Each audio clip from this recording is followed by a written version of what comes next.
গতকাল হবিগঞ্জে এনসিপির পদযাত্রায় একটা বর্বর হামলা হয়েছে। সর্বশেষ যেটা জানা যাচ্ছে যে ওই হামলায় আহত আলিফ নামে এক তরুণের একটি চোখ নষ্ট হয়ে গেছে। এখন পর্যন্ত এই হামলা নিয়ে নানামুখী বক্তব্য আসছে, আলোচনা আসছে। যতদূর বোঝা যায় যে ছাত্রদল এবং তার সংশ্লিষ্ট নেতাকর্মীরাই এই হামলায় জড়িত।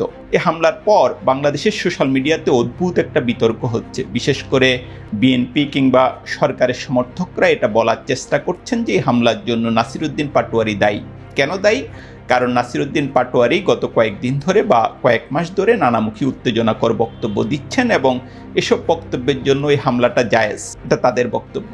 এখন একটা বিষয় হচ্ছে যে নাসিরউদ্দিন পাটোয়ারির বেশ কিছু বক্তব্যের সঙ্গে আমি নিজেও একমত নই। এখন আপনি যদি কারো বক্তব্যের সঙ্গে একমত না হন কিংবা কারো বক্তব্যের দ্বারা যদি আপনি আঘাতপ্রাপ্ত হন, তাহলে আপনি কি করতে পারেন? আপনি তার বক্তব্যের মুখে জবাব দিতে পারেন কিংবা তার বক্তব্যটা খুব বেশি আপত্তিকর হলে আপনি মামলা দায়ের করতে পারেন। কিন্তু কারো বক্তব্যের জন্য তার উপর কিংবা তার সমর্থকদের উপর হামলা এবং তাদেরকে রক্তাক্ত করা একটা চূড়ান্ত পর্যায়ের অসভ্যতা।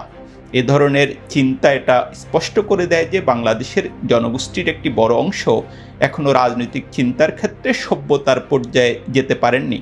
এখন আপনি যদি সভ্যতার পর্যায়ে না যেতে পারেন, তাহলে আপনার নিজের মানবাধিকার যেমন রক্ষা হবে না, তেমনি আপনি অন্য কারো মানবাধিকারও রক্ষা করতে পারবেন না। এই পরিস্থিতিতে বাংলাদেশের রাজনীতি যদি পাল্টাতে হয়, তবে নিশ্চিতভাবেই এই চিন্তার জগতে একটা বড় পরিবর্তন আনতে হবে।